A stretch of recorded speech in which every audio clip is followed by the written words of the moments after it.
So we're in the OSHA manual. We are in section 1926.52. We're talking about occupational noise exposure. All right, so there's a couple there's several different ways that you can be asked questions about noise exposure. All right, some of them are very easy to answer, and it's just quickly looking it up in the book and answering it. Uh, and then there's another question that we run across from time to time that's very complicated. And if you did not have somebody walk you through it, then you would it'd be really tough to get it right. So the easy ones we're going to go over first of all. There is a table. I want you to find table D2. Okay, table D2, and the name of the table is called permissible noise exposures. So basically, there's two columns. There is a duration column, okay, how many hours in a day a person can be exposed, to the second column, which is the decibel level. All right, so for instance, if the constant noise was 90 decibels, then that person could be exposed for 8 hours, all right, without needing some type of hearing protection.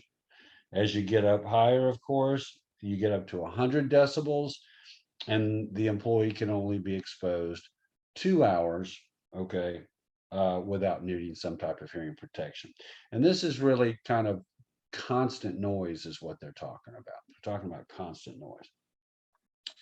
And if you go to paragraph E is an Edward, it says exposure to impulsive or impact noise should not exceed 140 decibel peak sound pressure level. So that's 140.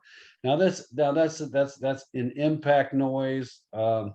So that's not a constant noise. Okay, so think about that. Sometimes when I think about an impact of noise like that is maybe somebody using a nail gun. Okay, that's not a constant loud noise. That's just a pat, pat, pat, pat, pat. Okay, so that's intermittent. So that's impulsive. All right, so so that would be 140 decibels. Okay, so just two real simple um, uh, hearing protection questions that you might get. Now, the next type of question we're going to talk about is that other category that I was telling you about that's really fairly complicated. Okay, and what happens is OSHA, not every workplace has the same level of noise happening all day long for the same, right? Okay, or for the same period of time. You're going to have 90 decibels sometime, you're going to have 100 decibels other time. So you could get a mix. Okay, you could get a mix of different exposures during the day. Well, OSHA has come up with a formula for you to address this issue. Okay, and the best way for me to help you explain to help explain this, for me to explain this to you, is just kind of walking you through what they have in the book. And this is paragraph 2I. All right. So you're going to need to make sure you have a pen and pencil, pen or pencil and a piece of paper, because we got some calculations to do here. You're going to want to write this down. And if you have your calculator, that's great too. Okay. So paragraph 2, Roman numeral I, says, when the daily noise exposure is composed of 2 or more periods of noise exposure of different levels, their combined effect should be considered rather than the individual effect of each. Exposure to different levels for various periods of time shall be computed according to the formula set forth in this next paragraph. Okay, so when you first look at this paragraph, this formula, it looks daunting. I got to tell you, it's a little daunting. Okay, so it's got this F sub E. Well, that's just really just the total. Okay, they call that FE. And then it equals T1 over L1 plus T2 over L2, and then dot, Tn L. So each exposure level you've got a calculation to do. So, and as we read that paragraph, it says FE equals the equivalent noise exposure factor. Okay. T equals, now this is where it gets really important here. T is the period of noise exposure at any essential constant level. So T is the time. Okay, T is the actual time exposed. All right. L, the duration of the permissible noise exposure at the constant level from D2. So L is really the limit. Okay, that L is the limit of time that they can be exposed based on the chart. So you have T, which is the actual time exposed, divided by L, which is the permissible time exposed out of the table. Okay. And for each exposure level, it's T divided by L, and you're going to get a value. Okay. It'll be a decimal more than likely. You'll get a value, and then you'll add all those values together, and you'll get a total. And then you'll have to compare it to the number one. If the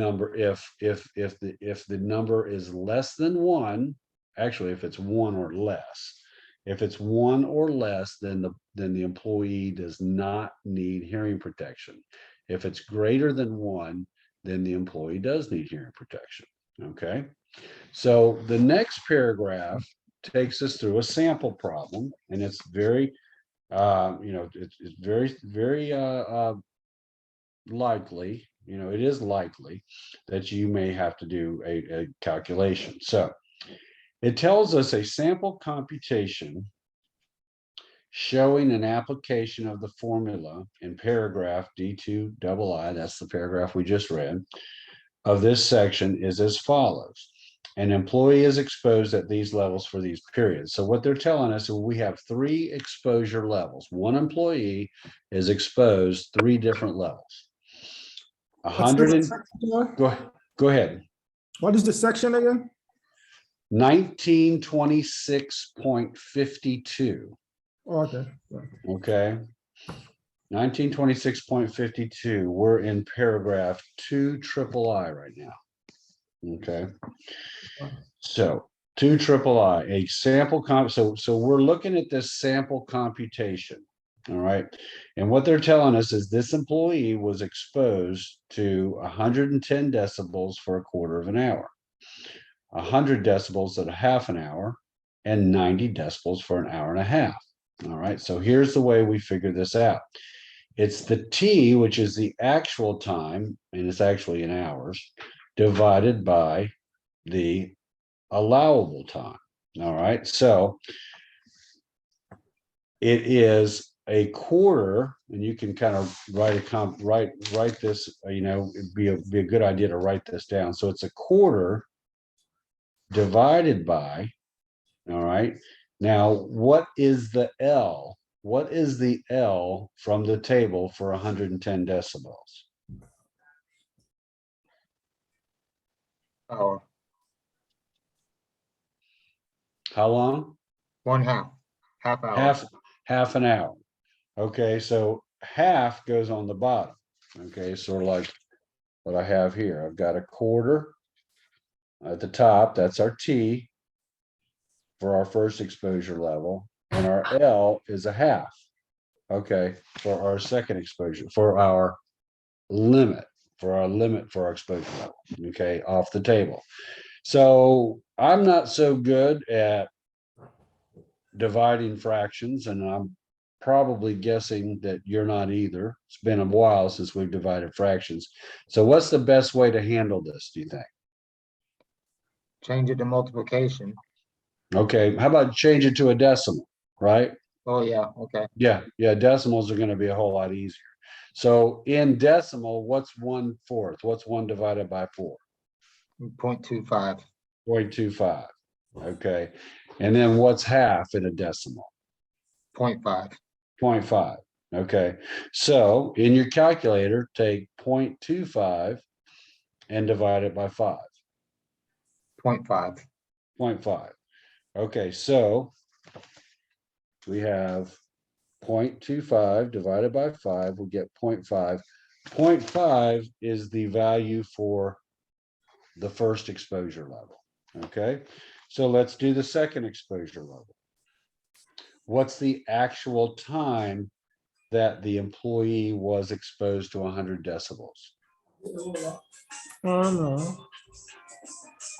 The actual time. How many hours was that employee exposed to 100 decibels? Power. Half an hour? Yeah, half an hour. Okay, so we have a half divided by what does the table tell us the limit is for 100 decibels? 2. 2. Okay, so it's our formula is going to look like this for exposure level 2. It's going to be 1/2 divided by 2.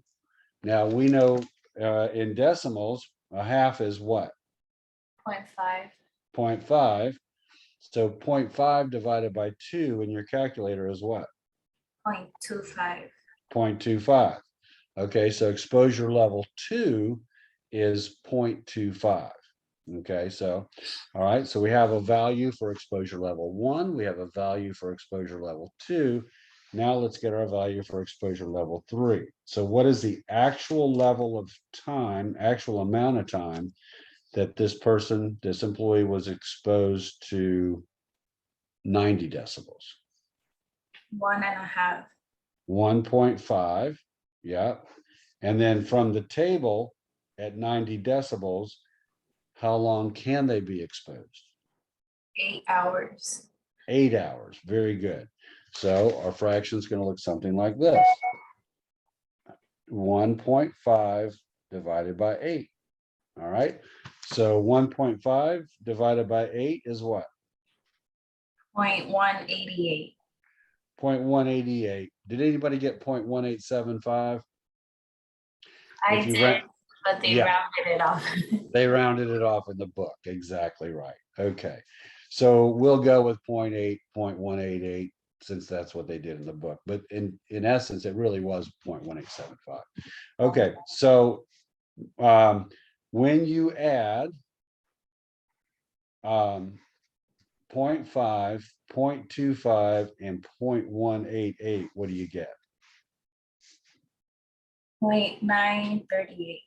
0.938. So what they tell us is, since the value of FE or F sub E or whatever you want to call it, since it does not exceed unity, now when they say unity, they mean the number 1. All right. And they actually spell that out in that previous paragraph, but right here they don't. So it makes it a little more confusing. But you need to understand that all unity means is unity is the number 1. Okay, so since this employee, okay, since we add all these 3 together, these 3 exposure levels, since we add them all together, and it did not exceed 1, then what's the answer? Does this person need hearing protection or not? Nope. No, it's not 1 or less. That's what it tells us. It doesn't exceed 1. 1 or less, they do not need hearing protection. Okay. All right. So that's how you do that one. A little bit complicated there. Let's do this. I want you to do a sample one. Let's say, so write this down. Let's do 100 decibels. Okay. The person was exposed to 100 decibels for 1 hour. The person was exposed to 110 decibels for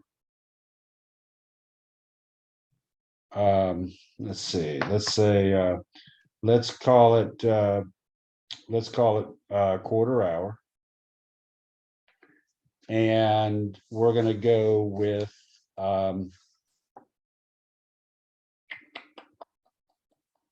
92 decibels for 2 hours. Okay, so do the math and let me know what you come up with.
It's what, 1.33? 1.33 33. is what you got? Yeah. Okay, did anybody get anything different? I'm not there yet. Okay, let's give everybody just another minute or two. What page are we on in the OSHA book? Somebody tell them what page we're on. We're on, I'm calling out section numbers. 1926.52 is the section number. Anybody know what page you're on in the book that you guys have? I'm on 80, Say again, please. page 80. 80, 80. 80. Thank you very much. Thank you. I got 1.7. Is that what he said? He said 1.33, I think. Oh, Yeah, I got 1.332. no, You getting okay. 1.33? Okay. I messed up somewhere.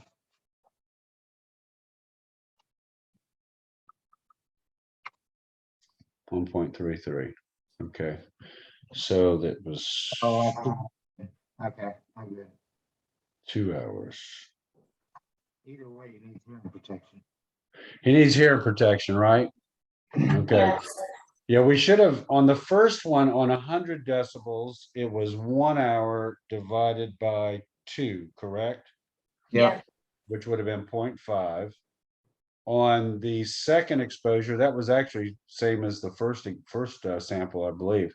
0.25 divided by 5 is 0.5. Well, that was 1 right there. So Mhm. any more exposure, and we know that person needs hearing protection. So 2 divided by 6 is 0.33. Yeah, 1.33 is the answer. Very good. Okay. 1.333, and the person does need hearing protection. And that's why you do that. It looks a lot harder than it is. And if you were able to, if you saw that the first time when you were sitting down and take the exam, you'd be saying, I think I'll go to the next. Okay. And you may still feel like that. Okay. And if they do, that's okay. And if you feel, if this is way more than what you can, get your head around, just choose that the person does not need hearing protection. But it's really better for you to work it out. It's really better for you to work it out if you can figure it out. Okay. So that is the hearing protection portion of the OSHA manual. There we go. And